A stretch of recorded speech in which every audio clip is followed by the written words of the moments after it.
Cette victoire historique de l'équipe de France à la Coupe du Monde 1998 a déclenché la passion du football féminin. Cet engouement nouveau s'est prolongé lors du match amical France-Andorre où les Bleus avaient invité 9000 femmes. C'est la passion qui leur a permis d'exister et elles ont fini par avoir raison depuis cette coupe. Le nombre de licenciés atteint aujourd'hui les 35 000. C'est peu comparé aux 10 millions de pratiquantes aux États-Unis. À l'abri des préjugés, les Américaines s'étaient prises de passion pour un football réservé aux hommes en Europe.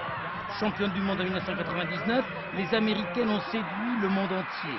La première star féminine, c'est elle, Maya Hamm, joueuse charismatique et symbole de cette dynamique du football féminin d'outre-Atlantique.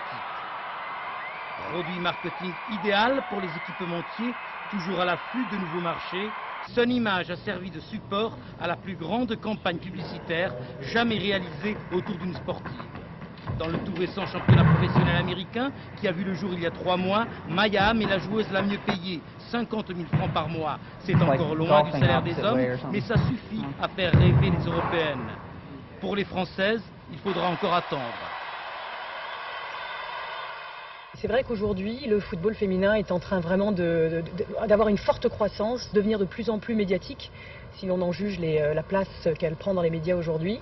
Et c'est vrai que c'est une discipline aujourd'hui qui mérite qu'on y attache beaucoup d'importance. Premier signe avant-coureur du développement du football féminin en France, les agents commencent à se manifester. Dominique Barbera, ancien joueur professionnel, est sans doute le premier agent à avoir fait le pari du foot féminin. C'est un pari au départ, une sorte de challenge et pourquoi pas donner aussi la chance aux filles de découvrir le monde professionnel et aller vers le haut niveau. Je trouve ça intéressant. En plus, il n'y a pas grand monde qui, pour l'instant, s'y intéresse.